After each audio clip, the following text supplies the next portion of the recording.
የዝግጅት በጣቢያችን ላይ ይፋ ከመሆኑ ከሰዓታት በፊት የማንቸስተር ሲቲ እግር ኳስ ክለብ በይፋዊ የማህበራዊ ሚዲያ ገጹ ላይ አንዲት አጭር ግን ጥልቅ መልእክት አሰፈረ። ይህች አጭር አረፍተ ነገር በዓለም ዙሪያ ለሚገኙ በሚሊዮኖች ለሚቆጠሩ የእግር ኳስ አፍቃሪያን ተራ ማስታወሻ አይደለችም።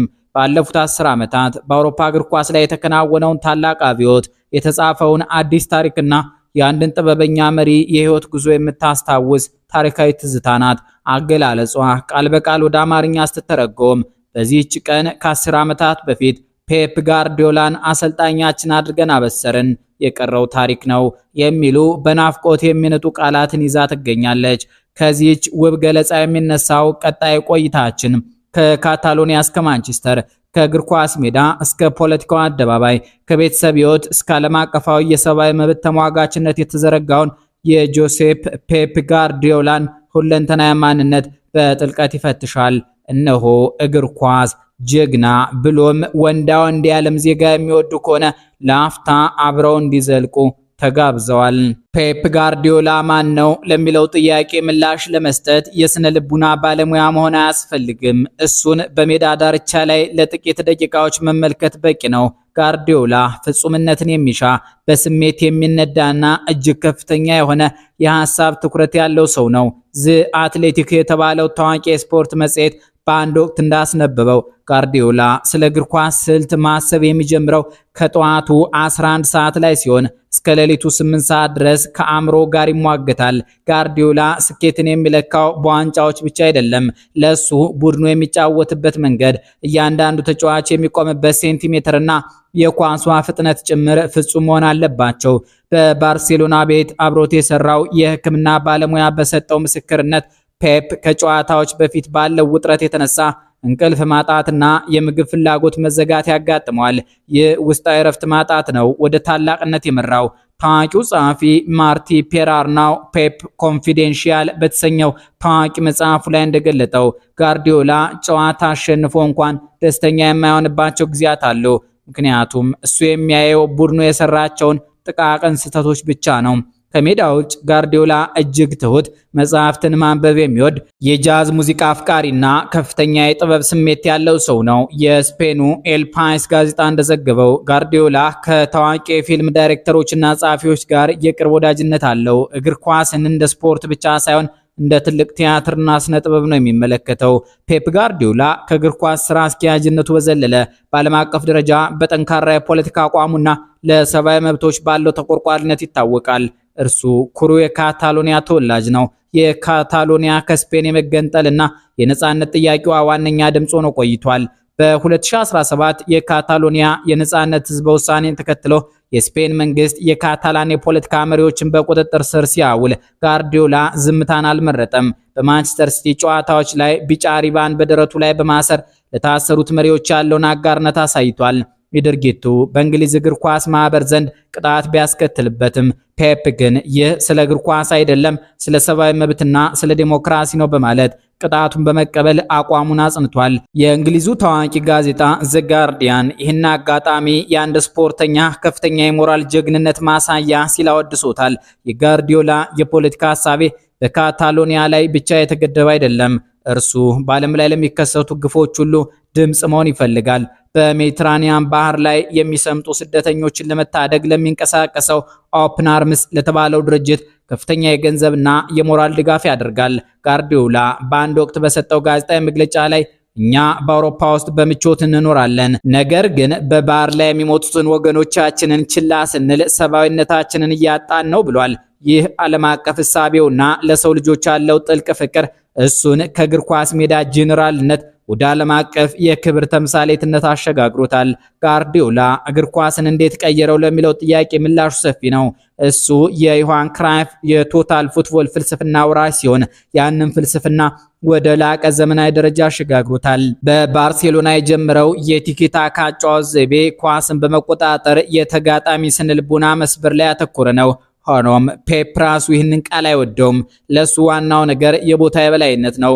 ተጫዋቾች በሜዳ ላይ የሚይዙት ቦታ የሶስት ማዕዘን ቅንጅቶችና ተከላካዮችን ወደ አማካይ መስመር በማሳደግ ቁጥራዊ ብልጫ መፍጠር የጋርዲዮላ የጨዋታ ስልቶች ናቸው። በዚህ የታክቲክ አብዮት ውስጥ በረኞች በእግራቸው ኳስ ማከፋፈል መቻል አለባቸው የሚለው መርህ ከተከላካይ መስመር ኳስን ለመመስረት ረድቷል። እንዲሁም አጥቂው ወደ አማካይ መስመር እየወረደ ቦታ እንዲፈጠር የሚያደርገው የሐሰተኛ 9 ቁጥር ስልት የተጋጣሚ መሃል ተከላካዮች ለማዘናጋት ቁጥራዊ ብልጫ ለመፍጠር ጥቅም ላይ ውሏል። ከዚህም በተጨማሪ የቀኝና የግራ ተከላካዮች ወደ መሃል አማካይነት እንዲገቡ በማድረጉ በመሃል ሜዳ ላይ ፍጹም ቁጥጥር ማግኘትና መልሶ ማጥቃትን መከላከል ተችሏል። ታዋቂው ፍራንስ ፉትቦል መጽሔት እንዳለው ጋርዲዮላ እግር ኳስን የቼዝ ጨዋታ አስመስሎታል። የሱ ታክቲክ በዓለም ዙሪያ በሚገኙ አዳዲስ አሰልጣኞች ዘንድ አሁን ድረስ እንደ መመሪያ መጽሐፍ እየተጠና ይገኛል። የአንድ መሪ ታላቅነት የሚለካው በበታቾቹ ምስክርነት ነው። ጋርዲዮላ ተጫዋቾችን እስከ ጥንካሬያቸው መጨረሻ ድረስ የሚገፋ አሰልጣኝ ነው። እሱን ያገለገሉ ታላላቅ ተጫዋቾች ስለሱ የተናገሩት ምስክርነት አስገራሚ ነው። ሊዮኔል ሜሲ ለታዋቂው ላሴክስታ የቴሌቪዥን ጣቢያ በሰጠው ቃለ ምልልስ ፔፕ ለኔ ልዩ ነው። እሱ ጨዋታውን እንዴት ማዘጋጀት እንዳለበትና እንዴት ማጥቃት እንዳለብን ፍጹም በሆነ መንገድ ያውቃል። እሱ ለኔ በዓለም ላይ ምርጡ አሰልጣኝ ነው ሲል ምስክርነቱን ሰጥቷል። ኬቪን ዲ ብሩይነ በበኩሉ ለስካይ ስፖርት በሰጠው አስተያየት እሱ ወደ እግር ኳስ ህይወቴ ሲመጣ እግር ኳስን በሌላ መነጽር እንዳያደረገኝ አንዳንድ ጊዜ ጨዋታ ከመጀመሩ በፊት ምን እንደሚሆን ይነግረናል። ጨዋታው ሲጀመር በትክክል እሱ ያለው ነገር ይከሰታል ብሏል። እንዲሁም ኤርሊንግ ሃላንድ ለቢቢሲ ስፖርት በሰጠው መግለጫ በሱ ስር ስትጫወት በየቀኑ አዲስ ነገር ትማራለህ። እሱ በእግር ኳስ ፍቅር እብድ ነው እና ያ የሱ እብደት ነው እኛን የተሻለን ተጫዋቾች የሚያደርገን ሲል ገልጾታል። ከታላቁ አሰልጣኝ በስተጀርባ ጠንካራ የቤተሰብ ታሪክ ቢኖርም በጋርዲዮላ የግል ህይወት ውስጥ በቅርቡ የተከሰተው ክስተት ግን እጅግ ልብ ሰባሪ ነበር። ፔፕ ጋርዲዮላ ከረጅም ጊዜ የህይወት አጋሩ ክሪስቲና ሴራ ጋር የነበራቸው የ30 ዓመታት ጥምረት ማብቂያውን አግኝቷል። ታሪካቸው ገና 18 ዓመት ወጣቶች እያሉ በወላጆቿ የልብስ መደብር ውስጥ የተጀመረና በ2014 በይፋ ጋብቻ የጸና ቢሆንም የጋርዲዮላ ማቆሚያ የሌለው ውጥረት ግን በግንኙነታቸው ላይ የራሱን ጠባሳ ጥሎ አልፏል።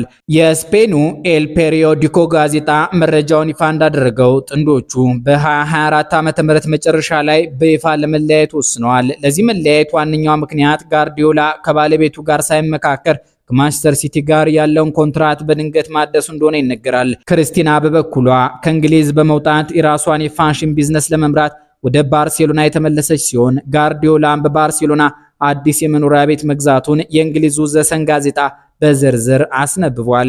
ሆኖም የመለያየት እንደ ሌሎች ታዋቂ ሰዎች በጭቅጭቅና በንትርክ የተሞላ አይደለም። የስፔኗ ታዋቂ ጋዜጠኛ ሎሬና ቫስኬዝ በአንቴና 3 የቴሌቪዥን ጣቢያ ላይ እንደገለጸችው ጥንዶቹ ለ3 ልጆቻቸው ሲሉም ፍቺውን በአንድ ጠበቃ አማካኝነት እጅግ በሰላማዊና በሰለጠነ መንገድ እያከናወኑት ይገኛሉ። ባለፈው ወር ጋርዲዮላ ከማንቸስተር ሲቲ ጋር የነበረውን የመጨረሻ ጨዋታ ሲያደርግም ክሪስቲና ሴራና ልጆቹ በስታዲየም በመገኘት አብረውት የነበሩ ሲሆን ይህም በመካከላቸው ያለው ጥልቅ መከባበርና ወዳጅነት አሁንም እንዳልጠፋ ማሳያ መሆኑን ኤክስትራ አይሪሽ ስፖርት ዘግቧል። ጋርዲዮላ አሁን ላይ የዕለት ተዕለት የእግር ኳስ ውጥረትን አቁሞ እረፍት እየወሰደ ሲሆን የአዲስ ምዕራፍ ከቀድሞ ባለቤቱ ጋር ያለውን ግንኙነት በሰላማዊ መንገድ ለመቋጨትና ለልጆቹ የተሻለ አባት ሆኖ ለመቀጠል እድል ሰጥቶታል። ፔፕ ጋርዲዮላ በ2016 ማንቸስተር ሲቲን ሲረከብ ክለቡ ባለሀብቶች ያሉት ቢሆንም በአውሮፓ መድረክ ትልቅ ስም አልነበረውም። ጋርዲዮላ ግን ሲቲን ወደ ዓለም እግር ኳስ አያልነት ቀይረው ባለፉት 10 ዓመታት ያስመዘገባቸው ስኬቶች የማይታመኑ ናቸው። 6 የእንግሊዝ ፕሪሚየር ሊግ ዋንጫዎችን ያነሳ ሲሆን ከነዚህም ውስጥ በ2018 100 ነጥብ በመሰብሰብ ታሪካዊ ሪከርድ አስመዝግቧል። እንዲሁም 2 የኤፍኤ ካፕ ዋንጫዎችን፣ 4 የካራባኦ ካፕ ዋንጫዎችን እና 1 የአውሮፓ ቻምፒዮንስ ሊግ ዋንጫን በታሪካዊ ሶስትዮሽ ስኬት አሳክቷል። ጋርዲዮላ ለማንቸስተር ሲቲ ዋንጫዎችን ብቻ አልሰጠም። ክለቡ የራሱ የሆነ የጨዋታ ማንነትና ዓለም አቀፋዊ ክብር እንዲኖረው አድርጓል። ማንቸስተር ሲቲን የዘመናዊ እግር ኳስ መለኪያ አድርጎታል። ከማንቸስተር ሲቲ ጋር ሁሉንም ታሪክ ከሰራና ካጠናቀቀ በኋላ ጋርዲዮላ አሁን አዲስ የህይወት ምዕራፍ ላይ ይገኛል። ከዕለት ተዕለት የክለብ እግር ኳስ ውጥረት በመውጣት በአሁኑ ጊዜ እረፍት እየወሰደ ይገኛል። ከቤተሰቡ ጋር በዓለም ዙሪያ በመጓዝ በተለይም በሰብአዊ መብት ስራዎች ላይ እንዲሁም በበጎ አድራጎት ተግባራት ላይ ትኩረት አድርጓል። ታዋቂው ዘ ኒውዮርክ ታይምስ ጋዜጣ በቅርቡ ባወጣው ዘገባ መሰረት ጋርዲዮላ በተለያዩ ዓለም አቀፍ ዩኒቨርሲቲዎች ላይ ስለ አመራር ጥበብና ስልታዊ አስተሳሰብ ንግግሮችን እያደረገ ይገኛል። እንዲሁም የወደፊት ምኞቱ አንዱን ብሔራዊ ቡድን ይዞ በዓለም ዋንጫ መድረክ ላይ መወዳደር እንደሆነ በተደጋጋሚ ፍንጭ ሰጥቷል። ብራዚል፣ አርጀንቲና ወይም እንግሊዝ የሱን እጅ ለማግኘት በመጠባበቅ ላይ ናቸው። እግር ኳስ ተጫዋቾችን ይፈጥራል፣ ዋንጫዎችን ያድላል። ነገር ግን እንደ ፔፕ ጋርዲዮላ አይነት የዘመን አብዮተኛ አልፎ አልፎ ነው የሚገኘው። ዛሬ ማንቸስተር ሲቲ ከሰዓታት በፊት በዚህች ቀን ከ10 ዓመታት በፊት ፔፕ ጋርዲዮላን አሰልጣኛችን አድርገን አበሰርን፣ የቀረው ታሪክ ነው የሚል መልእክት ሲለጥፍ የእግር ኳስ አፍቃሪያን ልብ በናፍቆት ተሞልቷል። እሱ የሜዳ ላይ ጀግና ብቻ አይደለም፣ የሞራል ጀግና፣ የሰብአዊነት ተሟጋችና የፍቅር መምህርም ጭምር ነው። ፔፕ ጋርዲዮላ ያሳየን እግር ኳስን በሜዳ ላይ መጫወት ብቻ ሳይሆን ሕይወትን በጥበብ በስሜትና በፍጹምነት መኖር እንደሚቻል ነው። እሱ በእግር ኳስ ታሪክ ውስጥ የማይፋቅ በትውልድ ልብ ውስጥ የሚኖር ዘላለማዊ ሰማያዊ አፈ ታሪክ ነው።